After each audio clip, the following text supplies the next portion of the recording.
Hi, Manny. How are you? Good, good. Thank you, sir.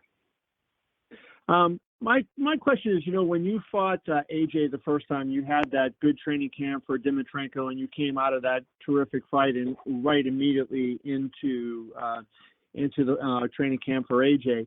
Different this time with the 6 months off. So how did you manage it in terms of trying to get Andy in peak condition, given all the time that you had compared to last time when he was just so busy, back-to-back camps essentially? hmm Well, he needed that rest. He needed that well-deserved rest to begin with after the first Joshua fight. That helped, because it allowed for his body to recover. And then obviously having time in our hands, having 3 months to prepare, I mean that was a plus.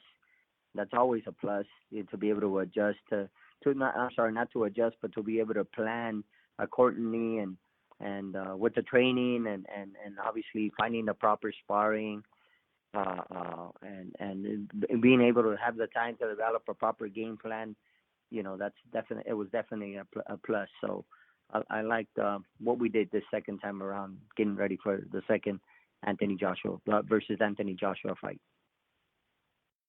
Manny, I know you weren't in Andy's corner when he fought Joe Parker, but I wonder if you watched that fight, and it seemed like that was a fight. He's fighting an undefeated guy for the world title at that point, where he had a chance to win that fight and didn't have that little bit extra explosion maybe he needed to win. Mm-hmm. And I wonder if that informed anything you did in camp in terms of trying to make sure that whatever mistake was made in that fight, not having the energy or not having the last little bit to get over the hump, you didn't make this time. Absolutely. This goes back to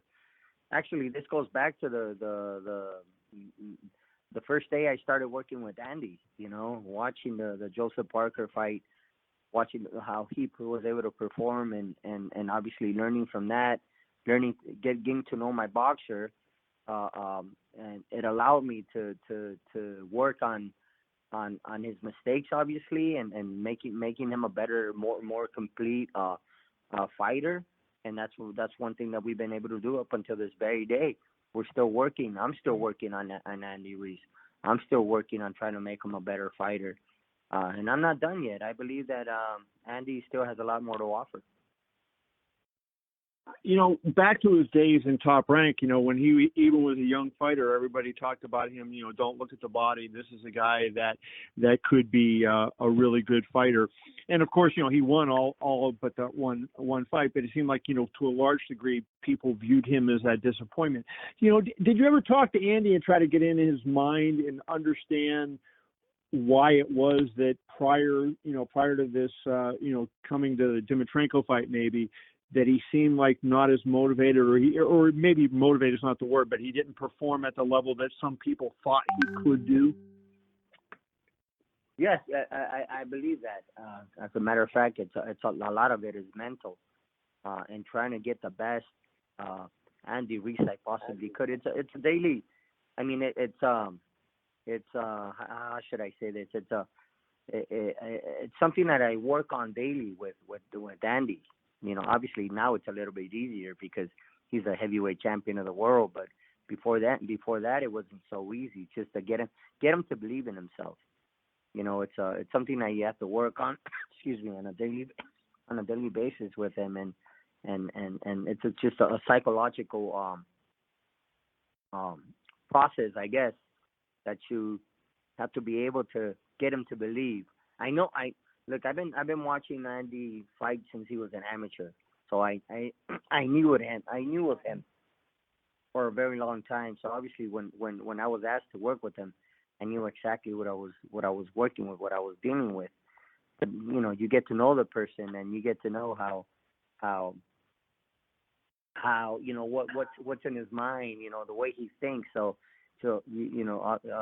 me getting the best Andy Ruiz I possibly could. That's always been my job. That's always been my homework. And again, as I said before, I'm not done yet. I still believe that Andy has a lot more to give, a lot more to offer. And Manny, this is my last question. When you look at the first fight, obviously Anthony knocked Andy down in the third round, and when Andy got up and they got in that firefight. They're trading. You know, Anthony hit him with another pretty good shot. And I wonder if you think one of the underrated aspects of Andy's game is the fact that he seems to have a pretty good chin. You're going in there against a guy like Anthony Joshua, who even during the broadcast, Chris Mannix said, you know, he's a great finisher. Watch this. And you know, Andy was able to survive that. And I wonder if you feel like that showed Andy's chin is maybe not getting the kind of credit that he deserves. Correct.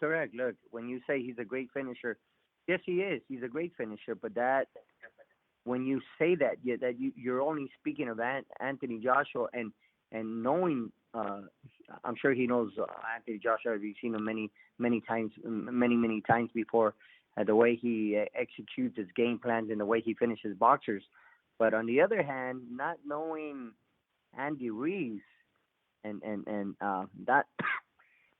It's a big mistake because Andy Ruiz is a complete fighter. Andy Ruiz has a chin, and that's, you know, he's got heart. That's something you can't teach.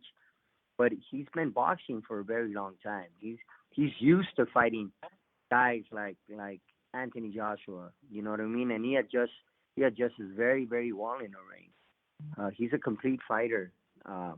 He knows how to fight on the inside very well.